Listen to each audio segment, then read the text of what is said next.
Friday pooja routine full vlog பார்க்கலாமா? வெள்ளிக்கிழமை வாசலில் கோலம் போடுவது சாதாரண விஷயம் இல்லை. அது வீட்டிற்கு செல்வம், சந்தோஷம், அமைதி எல்லாம் கொண்டு வரும். மகாலட்சுமி அம்மன் அருள் கிடைக்க வேண்டுமா? அப்படின்னா வெள்ளிக்கிழமை கோலம் போட மறக்காதீங்க. பூஜை சாமான்களுக்கு பொட்டு வைப்பது ஒரு சின்ன விஷயம் மாதிரி தான் தோணும். ஆனா அதுல பெரிய அர்த்தம் இருக்கு. அது தெய்வ சக்தியை அதிகரித்து நம் வீட்டிற்கு அதிர்ஷ்டம் கொண்டு வரும். அதனாலே பூஜை செய்யும் போது பொட்டு வைக்க மறவாதீர்கள். வீட்டில் நல்ல அதிர்ஷ்டம் மற்றும் அமைதி நம்ம வீட்டுக்கு சேரும். அதுபோல் பார்த்தீங்கன்னா நெகட்டிவ் மைண்ட் செட்டு, அதுபோல் நெகட்டிவ் நம்ம மைண்டில் ஏதாச்சும் ஒரு விஷயம் தோண்டிட்டு இருந்துச்சுன்னா, இது எல்லாமே இது மாதிரி நம்ம ஒரு வீட்டில் ஒரு பூஜை நம்ம மன திருப்தியோடு செய்யும்போது நம்ம மனசில் இருக்க எல்லா நெகட்டிவ் தாட்டுமே காணாமல் போயிடும். அதனால தான் பார்த்தீங்கன்னா வீக்லி ஒன்ஸ் அந்த ஃப்ரைடே பார்த்தீங்கன்னா நம்ம பூஜை செஞ்சு சாமிக்கு கும்பிடணும் அப்படின்னு சொல்லிட்டு ஒரு ஐதீகம் வச்சுருக்காங்க முன்னோர்கள்.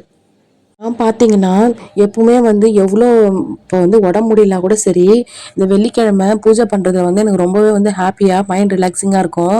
அதனால நான் வீக்லி பார்த்தீங்கன்னா ஃப்ரைடே பூஜை பண்ணுறதுக்கு தேர்ஸ்டேவே எல்லா விளக்கையும் நல்லா சுத்தம் பண்ணி பொட்டுலாம் வச்சிருவேன். அதுக்கப்புறம் பார்த்தீங்கன்னா என்னால் முடிஞ்ச வரையும் வீக்லி ஒன்ஸ் ஆர் ட்வைஸ் என்ன பண்ணுவோம்னா, இந்த மாதிரி மாவேலி பறிச்சுட்டு அழகாக அதை தோரணம் மாதிரி கட்டி நம்ம நிலைவாசல் அருகால் மேலே இந்த மாதிரி கட்டி விட்டோம்னா நம்ம வீட்டில் எதிர்மறை சக்தி, வேற ஏதாச்சும் கெட்ட சக்தி நம்ம வீட்டு உள்ள வர்றதுக்கு கூட இந்த மாவேலி பார்த்தீங்கன்னா அவ்வளோ சக்தி இருக்குது.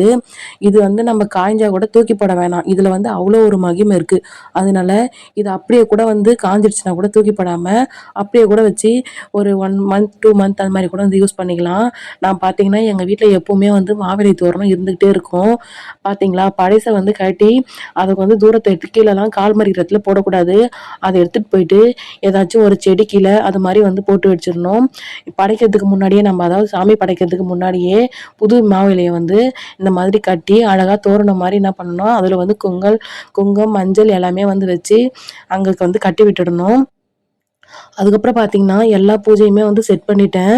நெக்ஸ்ட்டு 2 நிலை வாசப்படி கீழேயும் பார்த்தீங்கன்னா நம்மள கிட்ட இருக்கிற பூவை வச்சே நம்ம சாமிக்கு நல்ல ஒரு மன நிம்மதியோட நம்ம சாமிக்கு படைக்கலாம்.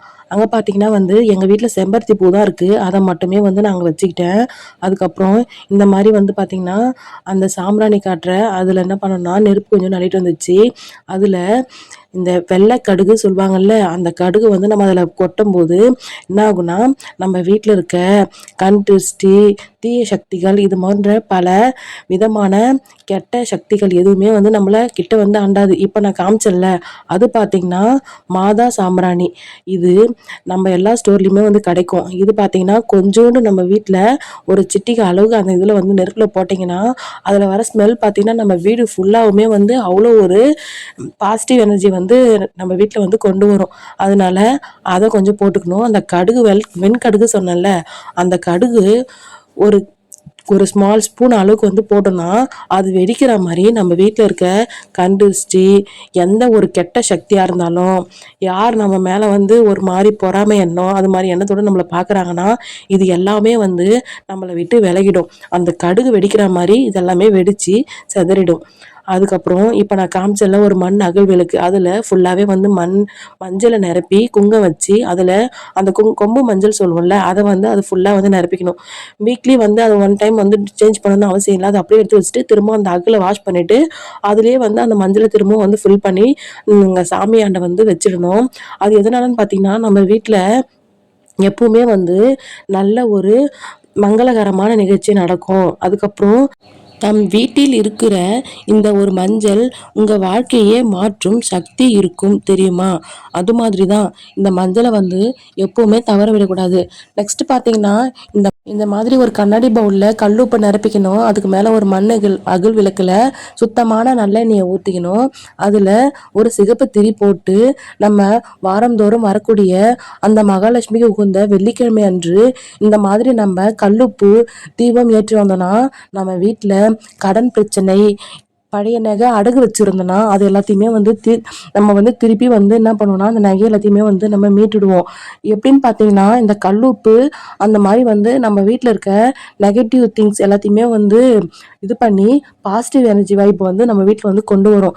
அதனால எப்போவுமே நம்ம பூஜை பண்ணும்போது இந்த நம்மளால் முடிஞ்ச ஒரு கண்ணாடி பவுல் அப்படி இல்லைன்னா ஒரு பீங்கான் இந்த மாதிரி ஏதாச்சும் ஒரு இதில் வந்து கல்லுறுப்பை நிரப்பிக்கிட்டு அதில் ஒரு மண் அகல் விளக்குல மஞ்சள் குங்குமம் வச்சு இந்த மாதிரி நம்ம விளக்கு போகிறதுனால பலவிதமான நன்மைகள் நம்ம வீட்டில் வந்து சேரும். வீட்டில் ஹஸ்பண்ட் அண்ட் ஒய்ஃப்குள்ளே வந்து பிரச்சனை இருக்கும், நிறைய வந்து சண்டை சச்சரவு இருக்கும். அந்த ப்ராப்ளம் எல்லாமே இந்த ஒரே ஒரு விளக்குனால எல்லாமே வந்து சரியாயிடும். நெக்ஸ்ட் பார்த்தீங்கன்னா நான் இப்போ வந்து எங்கே இருக்கலாம், ஏன் இருட்டாக இருக்குது அப்படின்னு நீங்கள் எல்லாருமே யோசிக்கலாம். எங்கள் வீட்டில் நாங்கள் குலதெய்வம் வந்து பின்னாடியே வச்சுருக்கோம். அங்கே பார்த்தீங்கன்னா எப்பவுமே வந்து கும்பிட்டு வந்து தான் உள்ளே வந்து பார்த்தீங்கன்னா நாங்கள் சாமிக்கு வந்து கற்பூரம் காட்டுவோம். அதாவது ஆராதனை. இப்போ அங்கே போய் காமிச்சிட்டு வந்து உள்ள எல்லாத்துக்குமே வந்து நல்லாவே வந்து சாமி கும்பிட்டு இன்னைக்கு நாளை நல்லா நிம்மதியாக வந்து மன நிம்மதியோட சாமி கும்பிட்டு முடிச்சிட்டேன். என் பொண்ணு பார்த்தீங்கன்னா நான் நீர் விளைவரேன் அப்படின்னு சொல்லிட்டு என்ன பண்ணுறாங்கன்னா அவங்கள பண்ண சொன்னேன். அவங்களும் பண்ணுறேன்னு சொல்லிட்டு ரொம்ப ஒரு ஆக்டிவாக வந்து என்ன பண்ணாங்க. அவங்களுக்கு ஃபர்ஸ்ட் டைம்ன்றதுனால அது தெரியல. 3 டைம் சுற்றி தண்ணியை விடுமான்னு சொன்னால் தெரியல. அதுக்கப்புறம் பாப்பா பொங்கி என் கூட இருந்து சாமி கும்பிட்டது எனக்கு ரொம்பவே வந்து மன நிம்மதியாக இருந்துச்சு. இப்படி தான் வந்து நான் வந்து வீக்லி வர ஃப்ரைடே சாமி கும்பிடுவேன். இந்த மாதிரி நீங்களும் உங்கள் வீட்டில் ட்ரை பண்ணி பாருங்கள். மைண்ட் ரொம்பவே ரிலாக்ஸிங்காக இருக்கும். மறக்காமல் நம்ம சேனலை சப்ஸ்கிரைப் பண்ணி